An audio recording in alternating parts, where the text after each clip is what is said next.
Hello my dear friends, आज की class में हम डिस्कस करेंगे work sampling and procedure of work sampling and कुछ क्वेश्चन डिस्कस कर लेंगे वर्क सैम्पलिंग से रिलेटेड। तो वीडियो लास्ट तक देखना, पूरी कंप्लीट देखना। अगर वीडियो हेल्पफुल लगती है, अच्छी लगती है तो लाइक कर देना और अपने फ्रेंड्स के साथ शेयर कर देना। अगर आप चैनल पे नए हैं तो सब्सक्राइब जरूर कर देना। तो शुरू करते हैं। वर्क सैम्पलिंग एक वर्क मेजरमेंट टेक्निक है जिसके अंदर क्या है, large number of instantaneous observation बनाए जाते हैं एट द रैंडम इंटरवल, या तो रैंडम इंटरवल पे या एक स्पेसिफिक पीरियड ऑफ टाइम के बाद बनाए जाते हैं। और किन पे बनाए जाते हैं, या वर्कर के ग्रुप पे बनाए जाते हैं, या मशीन पे या प्रोसेस पे बनाए जाते हैं। यानी कि वर्क सैम्पलिंग पहली बात तो एक वर्क मेजरमेंट टेक्निक है जिसके अंदर क्या किया जाता है, एक पर्टिकुलर इंस्टेंट पे ऑब्जर्वेशंस लिए जाते हैं, यानी कि बड़ी संख्या में ऑब्जर्वेशन लिए जाते हैं पर्टिकुलर इंस्टेंट ऑफ टाइम पे।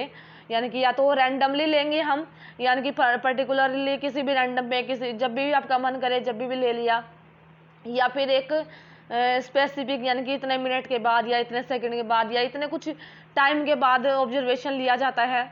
या तो हम ग्रुप ऑफ वर्कर पे लेते हैं, या फिर मशीन्स पे लिया जाता है, मशीन के लिए किया जाता है, या प्रोसेस के लिए भी ऑब्जर्वेशंस ली जाती हैं। जो भी ऑब्जर्वेशंस होती हैं, हर एक ऑब्जर्वेशन को रिकॉर्ड किया जाता है कि क्या हो रहा है जब भी हमने उस इंस्टेंट पे, जिस पर्टिकुलर टाइम पे हमने ऑब्जर्वेशन ली, तो उस टाइम पे क्या हो रहा था।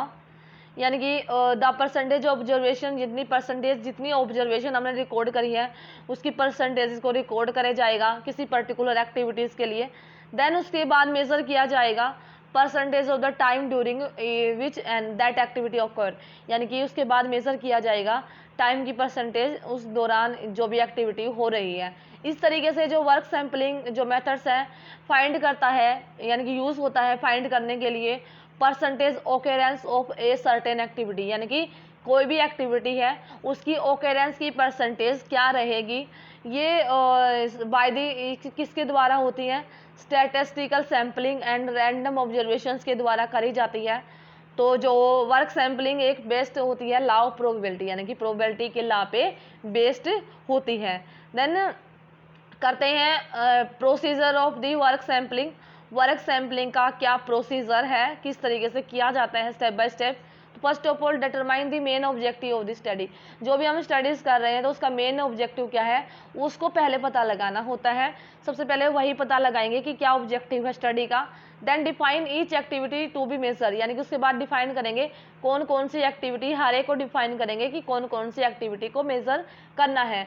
देन नेक्स्ट स्टेप क्या है, obtain the approval of the supervisor of the department where work sampling is to be performed, यानी कि जो भी डिपार्टमेंट है उस डिपार्टमेंट का जो सुपरवाइजर है जो उसको देख रहा है उसका अप्रूवल लेंगे जहाँ पे वर्क सैम्पलिंग करनी है। देन नेक्स्ट क्या है, state the desire accuracy limit for the ultimate result. Ultimate यानी कि अच्छे रिजल्ट के लिए, बेटर रिजल्ट के लिए एक्यूरेसी लेवल लिमिट्स को डिसाइड करेंगे कितना वो रहेगा। देन उसके बाद क्या किया जाएगा, नेक्स्ट स्टेप में कंडक्ट ए पायलट स्टडी, यानी कि पायलट स्टडी करी जाती है। किस लिए की जाती है, first of all to estimate the approximate percentage occurrence of the activity, यानी कि जो भी एक्टिविटी हो रही है तो उसका एस्टिमेट लगाने के लिए कि अप्रोक्सीमेट परसेंटेज किस परसेंटेज से वो एक्टिविटी हो रही है। देन नेक्स्ट क्या क्यों किया जाता है, एस्टिमेट करने के लिए required number of observation for the desire accuracy set, यानी कि पर्टिकुलर यानी कि एक डिजायर्ड एक्यूरेसी को अचीव करने के लिए कितना नंबर ऑफ ऑब्जर्वेशन लेने होंगे उसका एस्टिमेट करने के लिए किया जाएगा। Then ensure that the worker have become habitual to their visit of work study engineer, यानी कि जो इंश्योरिटी करने के लिए जो वर्कर हैं वो काम करने के हैबिचुअल हो गए हैं। और जो भी काम यानी कि ये किया जाता है, स्टडी इंजीनियर विजिट करता है और उसको पता लगाता है कि क्या वो वर्कर हैबिचुअल हो गए हैं या फिर नहीं हो गए हैं। Then design the actual study, उसके बाद क्या करेंगे, एक्चुअल स्टडी को डिज़ाइन करेंगे। देन कैलकुलेट करेंगे number of observation made by the using the following formula, यानी कि इस फार्मूला का बेस्ड, यानी कि इस फार्मूला का यूज़ करके हम नंबर ऑफ ऑब्जर्वेशन निकाल लेंगे। ठीक है, number of observation is equal to 4p और into 100 minus P divided by L square. तो इसको जो भी है इस फॉर्मूला के द्वारा कैलकुलेट किया जाएगा। तो और जो भी है मतलब ये फॉर्मूला यूज़ करे जाएंगे, नंबर ऑब्जर्वेशन कितने करने होंगे पर्टिकुलर स्टडी के लिए। तो उसके लिए क्या किया जाएगा, पायलट स्टडी जो कि दिखाई गई है, यानी कि क्वेश्चन देख लो, यानी कि प्रॉब्लम क्या है, pilot study show that percentage of occurrence of an activities 60%, यानी कि परसेंटेज ऑफ ऑकरेंस जो भी क्या रहेगा 60% है। Determine the number of observation, यानी कि number of observation for 95% of the confidence, यानी कि 95% कॉन्फिडेंस के लिए नंबर ऑफ ऑब्जर्वेशन निकालने हैं।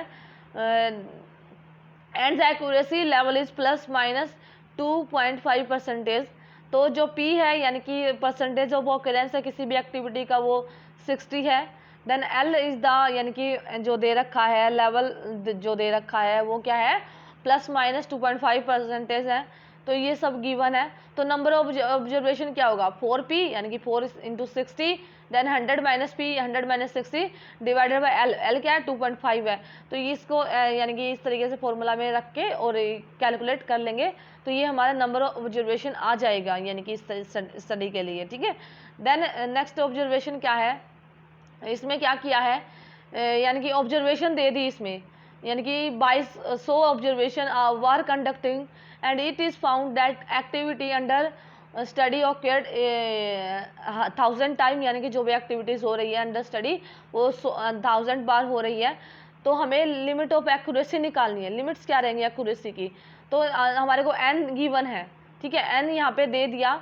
देन उसके बाद P जो रहेगा वो यानी कि परसेंटेज जो कि ऑब्जर्वेशन की वो निकाल लेंगे, यानी कि जो भी एक्टिविटीज स्टडीज जो हो रही है, अगर मान ले जो ऑब्जर्वेशन में से जो कि आप यानी कि 1000 ऑब्जर्वेशन में 2200 टोटल थे, देन 100, देन इसके बाद जो P आ जाएगा ऑब्जर्वेशन की जो भी प्रोबेबिलिटी आएगी वो आ जाएगी 45.5%।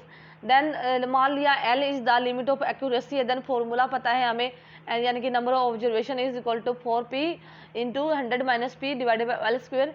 तो यहाँ से इसको रीअरेंज करेंगे, इसको L को इधर ले जाएंगे, तो ये प्लस माइनस जो रेंज आएगी वो under the root 4P into 100 minus P divided by N। तो सभी गिवन है, तो ये हम वैल्यूज पुट कर देंगे, तो जो हमारे लिमिट ऑफ एक्यूरेसी आएगी वो आ जाएगी प्लस माइनस 2.1%। तो ये था डिस्कशन। आई थिंक आपको हेल्पफुल, अगर वीडियो अच्छी लगी, हेल्पफुल लगी, शेयर जरूर करना। नेक्स्ट क्लास में जो एडवांटेजेस ऑफ वर्क सैम्पलिंग और बाकी के जो भी है वो कर लेंगे डिस्कस। तो बने रहिए मेरे साथ में, तो शेयर जरूर करना वीडियो को। Have a nice day.